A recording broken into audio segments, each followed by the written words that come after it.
بسم اللہ الرحمن الرحیم۔ شروع اللہ کے نام سے جو بڑا مہربان نہایت رحم والا ہے۔ السلام علیکم۔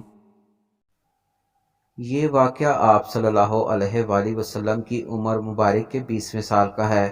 عربوں کی ساری خرابیوں کے باوجود ان کے اندر ابھی تک اخلاق حسنہ کی بعض باقیات موجود تھیں۔ ظلم کے خلاف کبھی کبھی ان کی رگ حمیت جاگ اٹھتی تھی اور وہ ظالم سے مظلوم کا حق دلانے کے لیے سینہ سپر ہو جاتے تھے۔ قبیلہ بنو زبید کا ایک شخص کچھ مال تجارت لے کر مکہ آیا۔ اس کی بیٹی بھی اس کے ساتھ تھی۔ اس کا سامان مکہ کے مشہور اور مالدار سردار عاص بن وائل نے خرید لیا، لیکن اس نے سینہ زوری کرتے ہوئے اس زبیدی تاجر کی بیٹی کو بھی اپنے قبضے میں لے لیا۔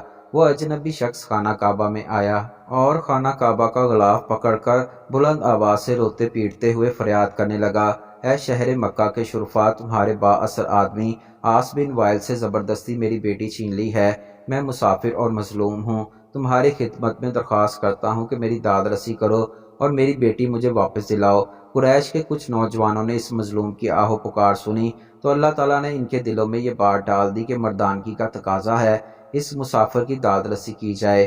اللہ تعالیٰ نے اپنے شہر کے اندر ایک مظلوم کی داد رسی کی شرف قبولیت بخشتے ہوئے لوگوں کے دل خیر کی جانب آمادہ کر دیے۔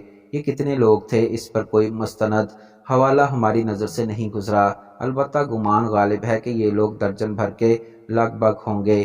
نبی اکرم صلی اللہ علیہ وآلہ وسلم ان میں پیش تھے۔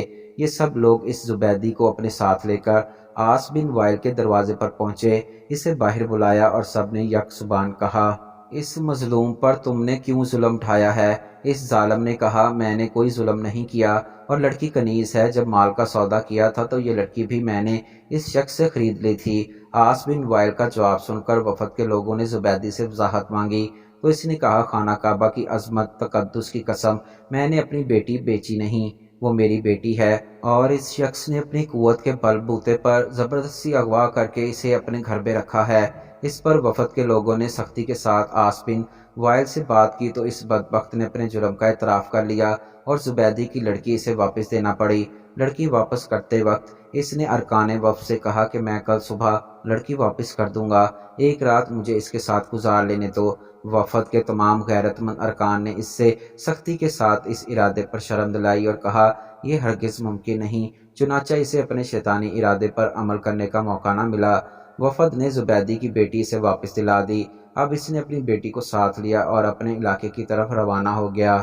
جاتے ہوئے وہ اور اس کی بیٹی ان تمام نوجوانوں کو دعائیں دے رہی تھی جنہوں نے ان کی داد رسی کی۔ مظلوم کی بددعا بھی عرش تک بلا روک ٹوک پہنچتی ہے اور اس داد کے وہ قریشی نوجوان حقدار تھے جنہوں نے مظلوم سے دعائیں لیں۔ جب اس تنازع کا فیصلہ ہو گیا تو وفد کے ارکان میں سے بعض نے مشورہ دیا کہ اس قسم کے واقعات وقتاً فوقتاً ہوتے رہتے ہیں، کیا ہی اچھا ہو کہ ہم آپس میں حلف اٹھائیں، ہم ظلم کے مقابلے پر ہر مظلوم کی مدد کریں گے، خواہ وہ کوئی بھی ہو۔ چنانچہ یہ سب لوگ عبداللہ بن جدعان کے گھر پر اکٹھے ہوئے اور اللہ کے نام پر سب نے حلف اٹھایا، جن کے الفاظ یہ تھے، ہم حلف اٹھاتے ہیں کہ غصب شدہ چیزیں مالک کو واپس دلائیں گے اور آج کے بعد کسی پر ظلم برداشت نہیں کریں گے، ہر مظلوم کی داد رسی ہوگی اور ظالم کو اس کے جرم کی سزا دی جائے گی۔